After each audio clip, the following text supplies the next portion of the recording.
Hey, everybody, this is Jimmy. Welcome to another episode of Meet the Candidate series for Cambridge City Council and School Committee. Today, my guest is Dan Totten. He is living in Cambridge right now. He's going to tell you all about himself, his background. Dan, welcome to the show. Thanks for having me, Jimmy. My name is Dan Totten. I am a queer renter from Central Square, and I'm really excited to be running for City Council after 6 years of working for Councillor Quinton Zondervan up at City Hall. We got a lot done at City Hall. I like to say that I've watched every single council meeting for the last 6 years, and I don't wish that on anybody, but it does prepare me really well to do this job. I've been researching and drafting legislation, as well as advancing it, bringing together co-sponsors, bringing together members of the public to support it. And then I've also been helping people, the most vulnerable people in Cambridge. I've helped hundreds of people stay in Cambridge when they're facing eviction and homelessness and just struggling to afford to be here. I've helped them, and that has given me a really deep understanding of what the challenges that some of the people go through, especially with the cost of living. And I'm really excited to get on the council to be able to address those issues and help the most vulnerable people in our city be able to stay here. Great. Dan, when you introduce yourself as a queer renter from Central Square, that's a very unusual introduction. Why do you think that's important to let people know that? Yeah, so, I am a proud, openly gay person, member of the LGBTQ plus community. And I think it's important for people to know that because our community is currently under attack all across the country. There are people who are being discriminated against and facing hate because of who they are, who they love. And so it's really important for me to be out front on that, because I want people to know that there are openly gay, openly queer, openly LGBTQ plus candidates in the race that they can choose. And frankly, a lot of folks are looking for that. And I'll just give you one example. There's an individual sleeping outside in Central Square right now who came to Cambridge because he was told that we were a welcoming community. When he came here, he was basically turned away from all services. There's no case management available to him. There's nowhere for him to go. He's been sleeping outside for months. And so I want to change that system, because when somebody comes here looking for essentially sanctuary based on a protected characteristic, I want them to be welcome and safe. And this is a place where I feel welcome and safe. And so I want everyone to feel welcome and safe. And that's why it's important for me to be out about my sexuality as a candidate. I came to Cambridge in 2016 after I graduated from school. I had been working as a lab technician at Dana-Farber Cancer Institute. I actually studied biology in school. And I was really, galvanized by Donald Trump's victory in 2016. It really sort of shook me to my core, as it did many people. And I realized that I just needed to be doing something more directly impactful. And so I left my job at Dana-Farber, and I became Councillor Zondervan's campaign manager. And he won, and the rest is sort of history, and I never looked back. So tell me, what do you think the city is doing well and the schools are doing well, and what would you like to improve upon? Yeah, so I'm really proud of the work that the City Council has accomplished over the last 6 years. In particular, I think this last City Council has been one of the most productive councils in recent memory.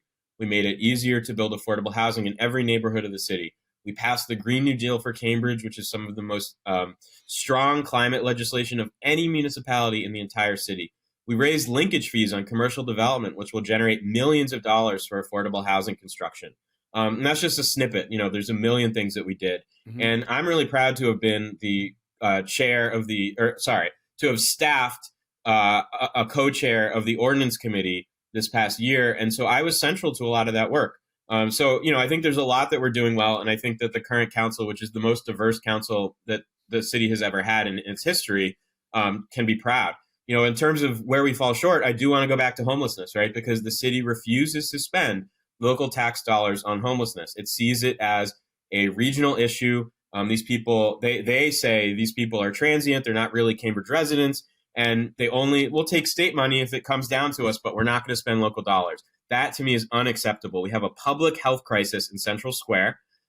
And when I talk to people on the doors, it is truly the number one issue, not the bike lanes, not the trees. It's homelessness. People want folks to have a safe place to go. And so I think what we need to be doing better is we need to spend some of our local tax dollars that were gotten by building a bunch of biotech that made the city an unaffordable place in the first place. Spending those local tax dollars to build permanent supportive housing, to hire new case managers, to hire new psychiatric care to help people on the street. And where would that money come from? From the city money? Where would that come from? Yeah, it's a great question, Jimmy. So, sorry, go ahead. Yeah, no, from the city budget, I assume. Yeah, so it's a great question. So first of all, we have $200 million of unspent revenue in the bank, right? So we could choose to more aggressively spend that down to address a public health emergency, to get more people off our street. I will also say that, we do spend $20 million of that money every year to lower the residential property taxes even further. They're among the lowest in the state, and we spend $20 million of our free cash to lower them even further. That ends up being like $100 a household, right? And so we could just take that $20 million and use it to invest in lower income people. I would support that. I don't think we have to raise taxes to get the kind of revenue that we need to address this problem. But I will say that it's very important to me that we think deeply about how to allocate the money. And the last thing I'll say is just that we're spending, close to $100 million a year on, building affordable housing. And if you look at the Affordable Housing Trust, there's so much money in that. So why don't we just take a chunk of that and just set it aside for housing that is specifically built for people on the street, that includes supportive services, that includes psychiatric care, that includes health care, that whatever folks need to keep them in their homes. We need to take some of that money where we're building rental housing, subsidized rental housing, and use it to build permanent supportive housing for people who are living on the street. So I assume you'd want to interface with the governor and the lieutenant governor in the statewide approach to the same thing. As you know, that this week, they were saying that the shelter system in the state is at the limit, and you have the undocumented and the all different folks are coming in. So it's a huge issue. It is a statewide issue, but I assume you would be working with them or trying to interface with them as well to come to some sort of a balance. Yeah, I'd love to have the platform that allows me to interface more directly with the governor's office. Frankly, I've been disappointed with our governor. She just signed off on $1 billion in tax cuts that will disproportionately go to property owners and people who have a lot of money. And so when she comes back and says, Massachusetts is full, we can't spend any more money on homelessness, I sort of say, well, then why did you just do $1 billion in tax cuts? A lot of us were out there last fall campaigning really hard on the Fair Share Amendment, the millionaire's tax, to generate revenue. And then the legislature and the governor come back and cut $1 billion. It's as if we never even did it, right? So I'd love to have that platform to be able to interface more directly with our governor. All righty. Tell me, what, if any, organizations have endorsed you?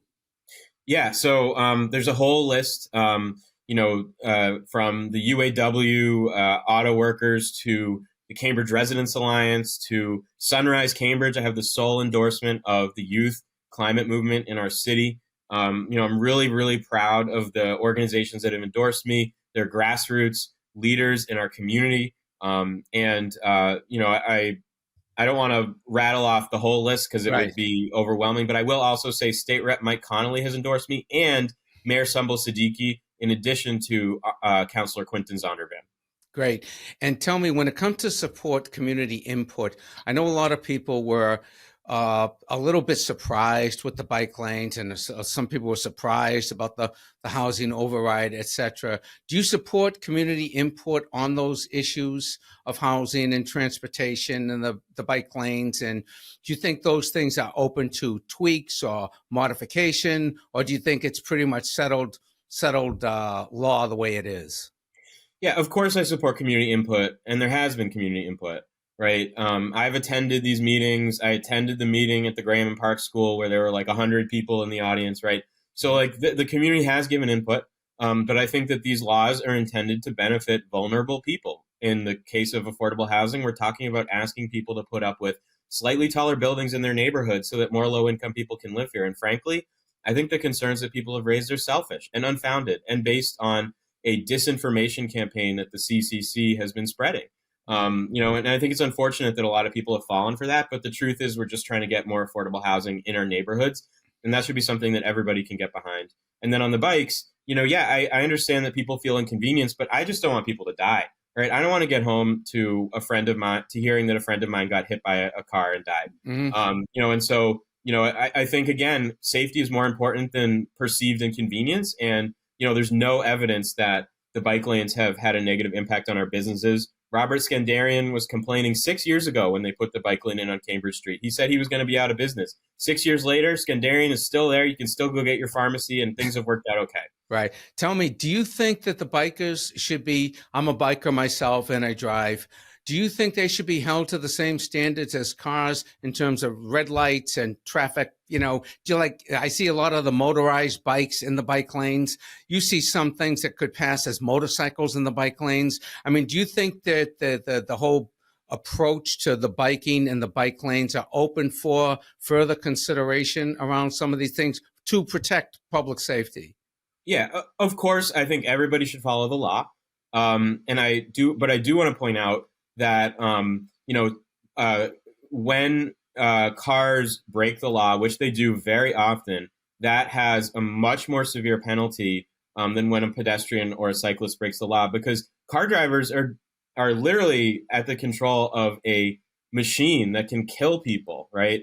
And so the consequences of them breaking the law are far greater. And I would just encourage people, I know that there's this narrative out there that the cyclists are breaking the law, but, the cars break the law as much, if not more often, with a greater penalty and a greater challenge on safety. And so, Just so you everybody needs know, to follow the law. Dan, just so you know, I bike all the time and I see people running red lights all the time. And I am tempted many times to do it. I have tried to reel myself in when I come to the intersections. I said, Jim, you're a public figure. You need to slow down and stop at this red light. But I do see it quite a bit. And in the spirit of public safety, they're the ones that are going to, get hit, because obviously the difference between the car and the bike. But just let me ask you, where can people find out? Please tell the listeners where they can find out more about you, where they can volunteer, where they can get to know you more, and where they might be able to make a large donation if they are so moved.